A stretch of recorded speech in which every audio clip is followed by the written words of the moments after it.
बड़े शर्म की बात है कि आज भारत के लोगों का रहना ये दुश्वार सा हो गया है। पहले के ज़माने में जातिवाद का झगड़ा चलता था कि तुम ब्राह्मण हो, तुम शूद्र हो, तुम ये हो, फलान ढकान। फिर चालू हुआ हमारे यहाँ धार्मिक झगड़ा, हिंदू मुस्लिम का झगड़ा, सिख ईसाई, ये सारे झगड़े।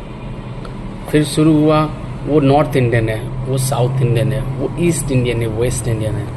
और अब चालू हुआ है कि वो हिंदू भाषी है या कन्नड़ भाषी है, वो बंगाली है। और ये रिसेंट कुछ 1-2 सालों से बहुत ही ज़्यादा चल रहा है लैंग्वेज वाला झगड़ा, where you are being forced to speak the local language where you are working। आपको उस जगह की भाषा आनी चाहिए जहां आप काम कर रहे हो। Is it possible? क्या आप कभी सोचते हो जिस लैंग्वेज को आप उन लोगों को बोलने के लिए थोप रहे हो, जो लोग 2-3 महीने से वहाँ हैं, क्या आपको आपकी लैंग्वेज, आपका भाषा आपको सही से बोलने आता है? क्या आप कन्नड़ सही तरीके से बोल पाते हो? आपको चेक करना, आप अपनी लैंग्वेज को कभी सही तरीके से नहीं बोल पाते। आजकल सारी लैंग्वेजेस मिक्स हो गई हैं। आपको खुद कन्नड़ नहीं आती और दूसरों को कन्नड़ सीखने को बोल रहे हो। एक चीज़ जान लो, आप जिस चीज़ में घमंड करते हो ना कि ये लोग बाहर राज्य से आपके राज्य में आए हैं, तो आपके राज्य को इतना डेवलप करने में आप जैसे लोगों का तो 0% हाथ है।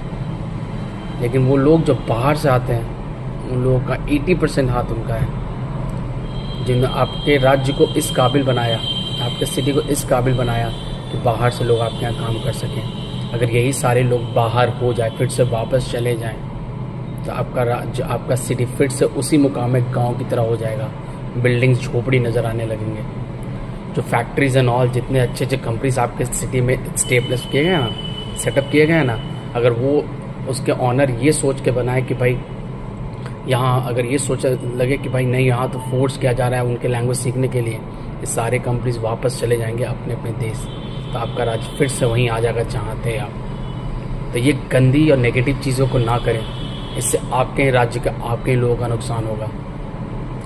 सो लैंग्वेज, ये तो उनकी मजबूरी है कि वो आपके राज्य में थे। वो लेडी जो बैंक मैनेजर थी और आपने उनको फोर्स किया है कन्नड़ बोलना है, ये तो उसकी मजबूरी है कि उसको उस राज्य में जाकर काम करना पड़ रहा है। अगर सरकार ने उसको उसी के राज्य में काम दिया होता तो उनके बहुत ईजी होता। तो समझे इस चीज़ को। जय हिंद, जय भारत। किसी को फोर्स ना करे किसी लैंग्वेज सीखने के लिए।